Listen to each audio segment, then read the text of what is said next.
Tonight, we begin with the extraordinary life of a person who spent decades walking the thin line between power and obedience, visibility and invisibility, glory and exhaustion. Not a king, not a warrior, not a priest. Tonight, you are a medieval scribe. Before the candles are lit and before the ink touches parchment, take a moment to appreciate the strange reality awaiting you. Most people imagine history being written by great rulers and legendary conquerors. In truth, history survives because someone with aching fingers sat in a cold room for 12 hours copying words nobody would thank them for. You were born in a small town somewhere in medieval Europe. The year hardly matters because every year smells roughly the same. Wood smoke, damp earth, livestock, and uncertainty. Your family owns little. Your future owns even less. As a child, your choices are limited. You can work the fields until your back resembles a question mark.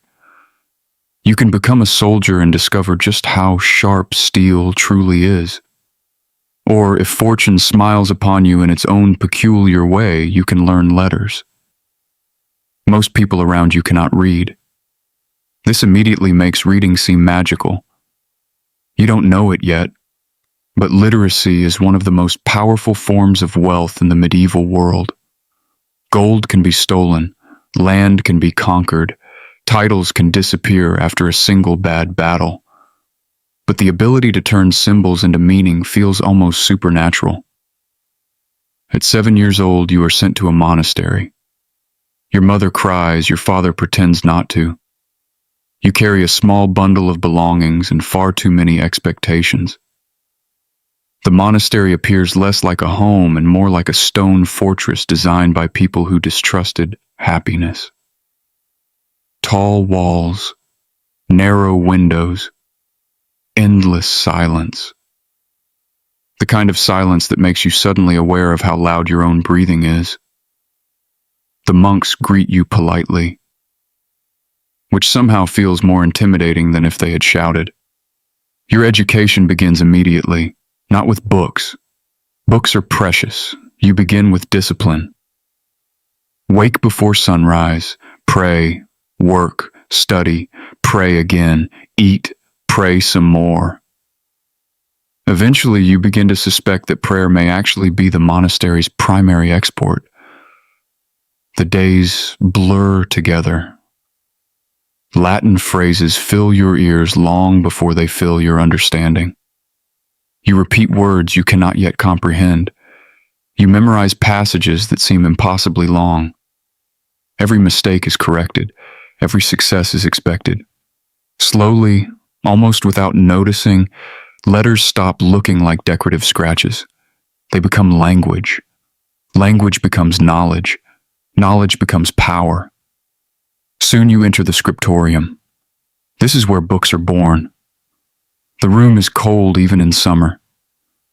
The windows allow enough light to work, but not enough warmth to feel comfortable.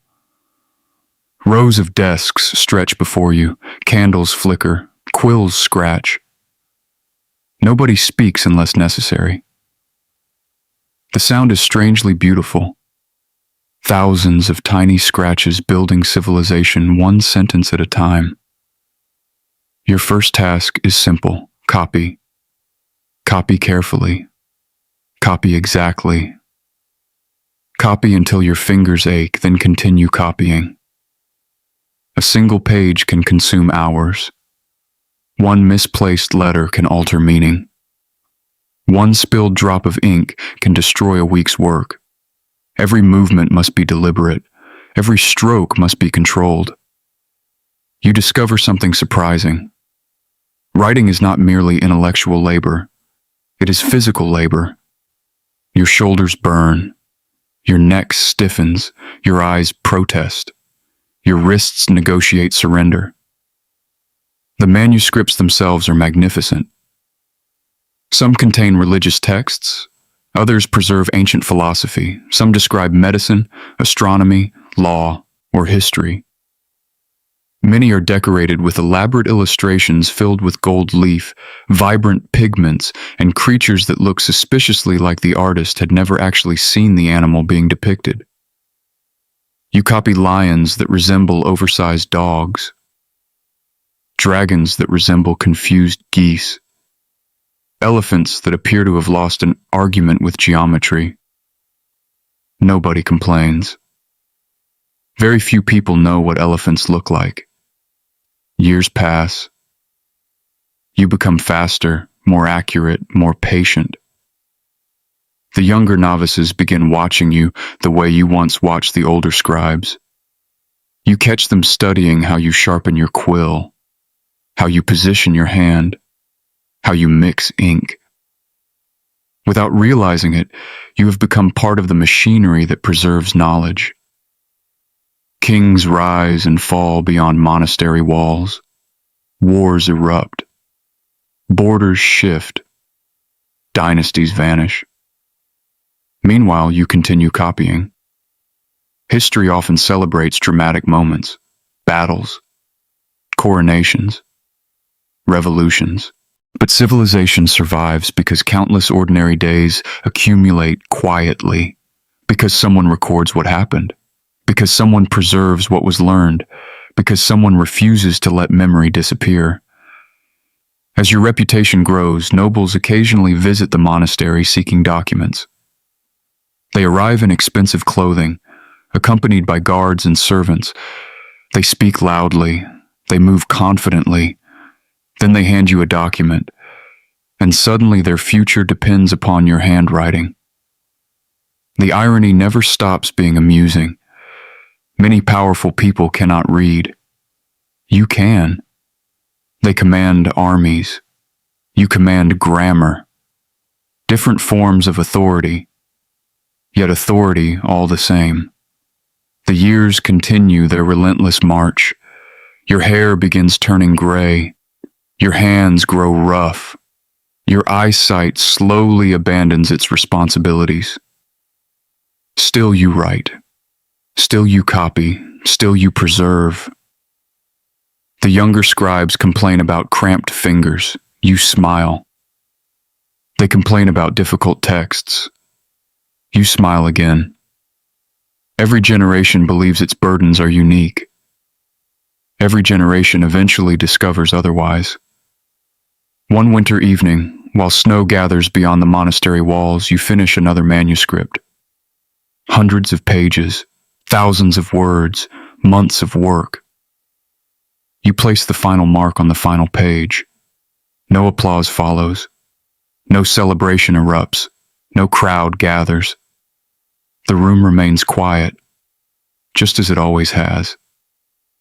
Yet something important has happened. A piece of knowledge that might have vanished forever now possesses another life, another chance, another century. Perhaps one day a scholar will read these words. Perhaps a king, perhaps a merchant, perhaps someone not yet born. They will never know your name. They will never thank you. They will never understand how many hours your hands spent preserving ideas they now take for granted. And that is the strange beauty of your profession. You were never meant to be famous. You were meant to be necessary. As old age arrives, your pace slows, but your purpose remains unchanged. New scribes fill the desks. Fresh ink stains new fingers.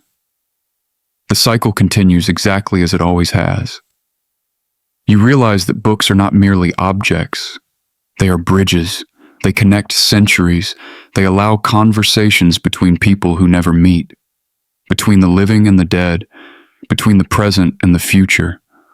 Long after your final page is written, long after your desk sits empty, long after the candles burn out and the monastery bells fall silent, your work remains.